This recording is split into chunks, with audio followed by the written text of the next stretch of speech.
everyone. Welcome. We're live at Black Hat USA 2018. We're at the Pool Cabana. It's a little warm in Vegas, as you can imagine.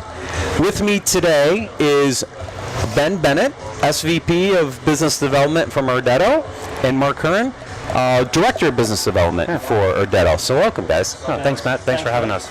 So I always like to start with kind of the vision problem statement around Irdeto. So let's start with kind of give everybody an understanding of the vision of why Irdeto was founded originally, and then we can get into the, kind of the business problem you're trying to solve. Yeah, sure. So Irdeto is NASPA's company. NASPA's is one of the largest investment entities on the planet. We have holdings in companies like Tencent. Irdeto is essentially a cybersecurity company, but we operate in three distinct industry segments today. We've been around about 50 years and focusing mostly on stopping piracy in the digital TV, media and entertainment space. About 3 or 4 years ago, we decided to take a lot of that experience in fighting some of the most notorious pirates on the planet and take it into other industries. So now we operate in industries such as connected transport, which is connected vehicles, connected trucks, and the attacks that are going there. And we also now operate in what we call connected spaces, which is sort of new industries that are actually connected via the internet. The IoT, the Internet of Things, which is a huge sort of big ecosystem play, but essentially we're looking at connected buildings, connected homes, industrial IoT, smart cities, and trying to sort of address some of the attacks that are going on and defend our customers. Got it. So the approach from a problem statement, is it really just trying to protect this kind of new IoT world? Is that really where the focus is? Kind of break down that problem for me a little bit. Okay, well the best way to describe this is just describing some examples and some use cases of what we do. So our core technology is something called cloakware.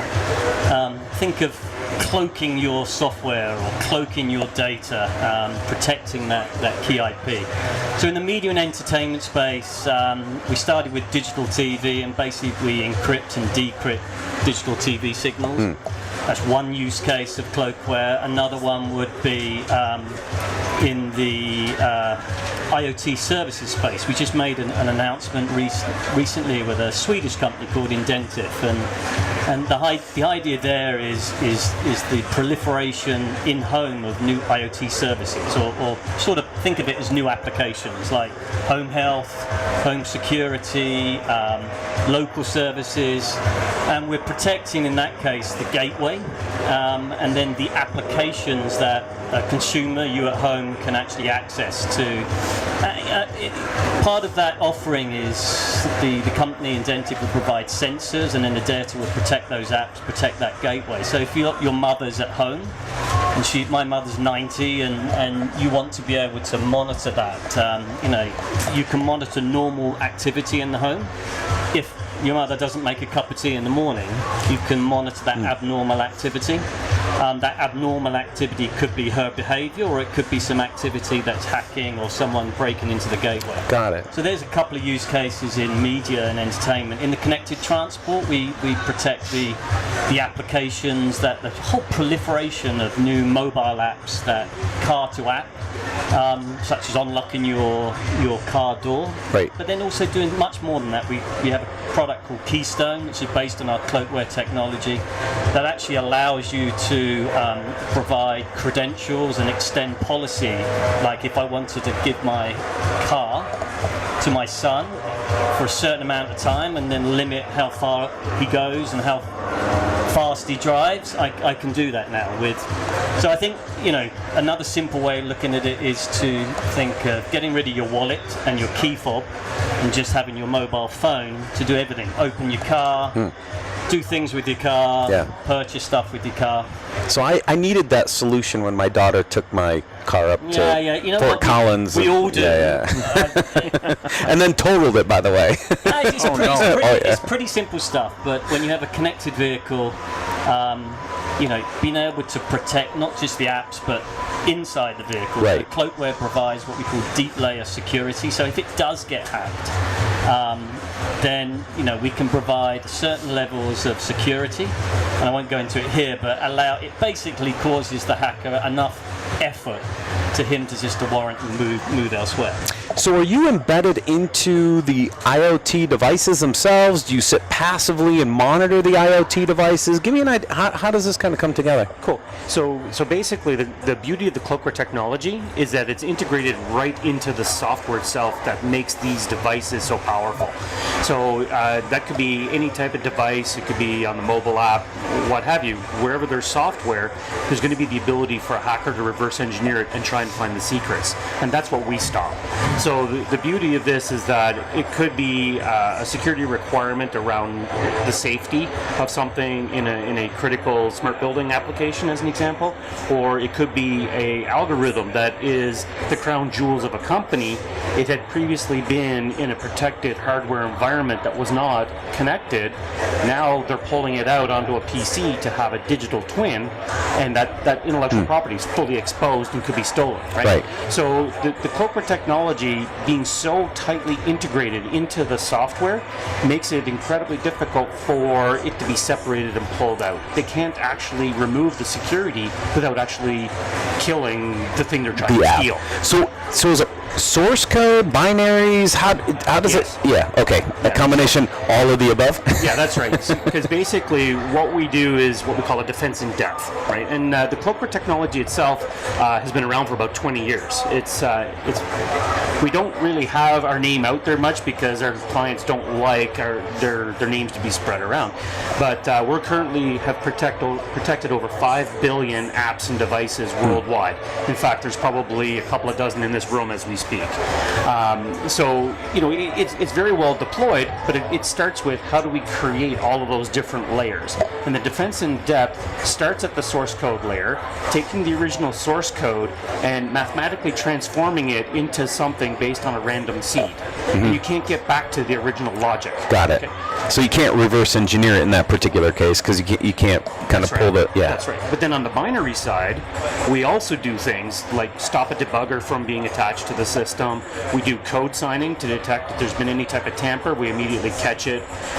We do some level of code encryption. So, we actually do multiple techniques so that our customers have a variety of tools at their hands to be able to ensure that what they want to protect is secure in the performance and size constraints that they need to have it fit in. So deployment-wise, on-prem, in the cloud, combination of both, how do customers deploy?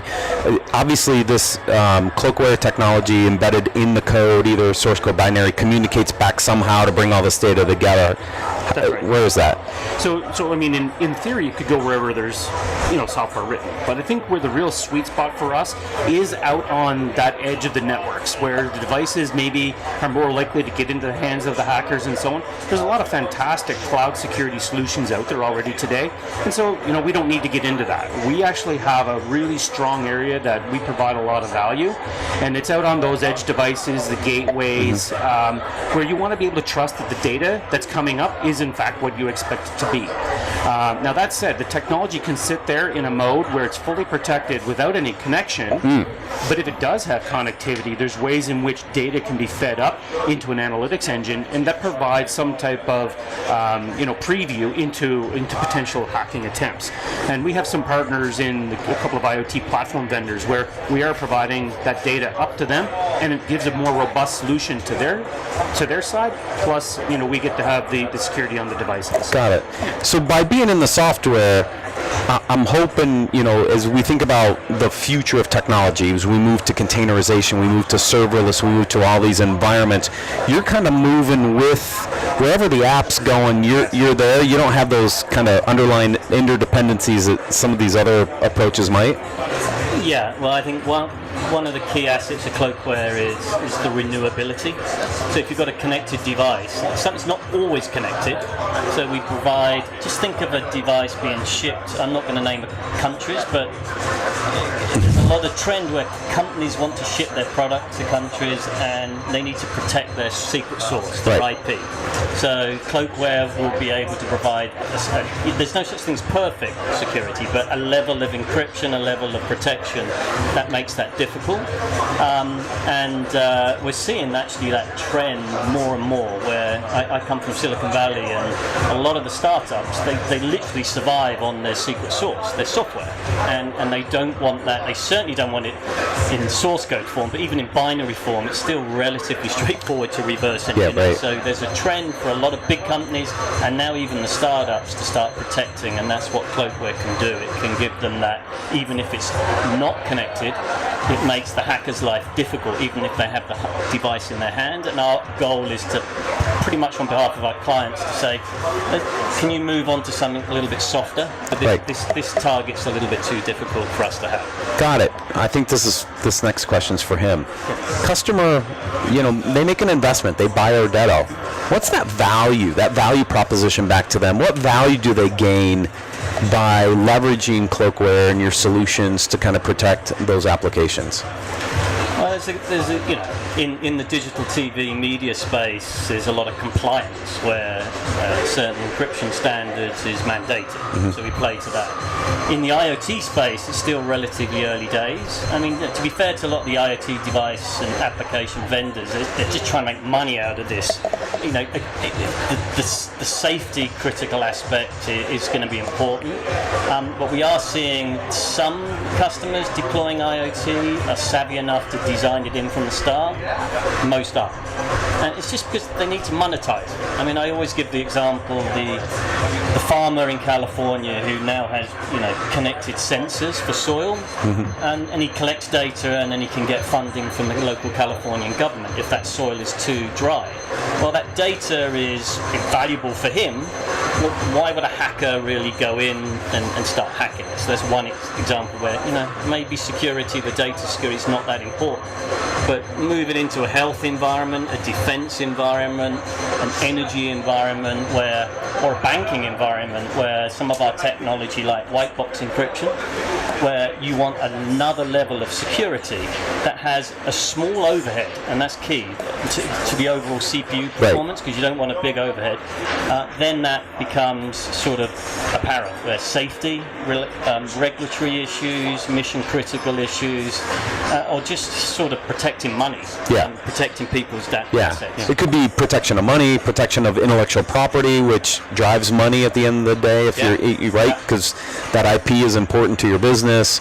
Those are all those kind of value props for this. But that key thing of renewability is fundamental, because you cannot expect companies just to, they don't have the wherewithal. They've got to get these things out in the market and make money. Right. What we try to do is to give them the ability to renew. So if attack happens, we can renew our cloakware technology, and pretty much it causes that hacker a rethink, and then it just takes too much effort and time, so they move on. Yeah, so that's probably an ability to kind of change the seeding algorithms and some other things to kind of throw them off. That's right. If they are trying to actively attack one of these pieces of code. That's right. And if you think about it, if you take an original piece of source code, and all you simply do is change a seed and then get another piece of software out there, you've completely reset and washed away all of the work that the hackers put in, and now he's got to put more effort in before he can get profitable. So if you can actually increase his cost, decrease his profit, then that's the way in which you're going to remain as a relatively healthy business. Renewability is a capability that allows you to have a security strategy that's just constantly evolving and growing, and it means that you optimize how much, as a vendor, you're putting effort in on an ongoing basis. Right? You're not having to do a big, huge security release. Yeah. It's a long-term solution that's constantly improving. Yeah. So you design it in once, but because of this concept of renewability, it creates more work for the hacker That's to right. try to attack this common piece of software that's everywhere. So low on your side as a company, high on the hacker side because all the techniques you used before all have to change. Raises the bar, and hopefully they go find something a little less secure. And there's there's another couple of points. One is we have something called diversity, where we can create diverse instances of cloakware, such that if one instant gets hacked, it doesn't mean your whole fleet of vehicles gets hacked. Right. It's quite complex, but I mean that's one area. And the other thing we should mention, we've just announced a new feature of cloakware, which is our ability to forensically mark software programs or libraries or anything that's firmware that's going out, and then the ability for that invisible mark to be detected if it gets reverse engineered or ripped, or if it ends up on a website in some far-flung place. Right. We can actually detect, and again back to that IP protection that I talked about. Yeah. A lot of startups and even mature companies are saying, well, we want to protect, that's the heart of our company, and they want to take it to the point if a competitor rips their software or rips their IP, They want to be alerted. they have legal recourse, Yeah. or even if it's a malicious hack or a monetized hack. We now have the ability to forensically track that software in the wild. That's great. Yeah. Any other announcements you guys want to do while we got you live here? I think it's actually been a great conference for us. We mentioned the forensic mark, and we also talked about our new upcoming version 8 of this software that's been out and deployed for 15 years. Version 8 actually is going to greatly expand the different languages and devices that we can do, while also making it much easier for our customers to deploy. In a recent trial we had with a customer, they had a protected application out there and ready to deploy in less than 3 hours. Wow. So you know what? It's getting stronger, it's getting broader, and it's getting easier. That's great. So the last message, cloak it. Cloak Okay. it. Oh, is that it? That's the message? The vision. Cloak it. You got it. All right. Well, thank you, Ben. Thanks, Matt. Thank you, Appreciate Mark. it.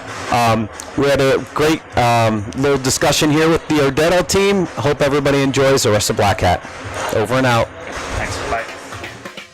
Thank you for watching this interview from Las Vegas. If you want to watch and learn more, go to securityweekly.com/summercamp18 or go to our YouTube channel Security Weekly to view the playlist.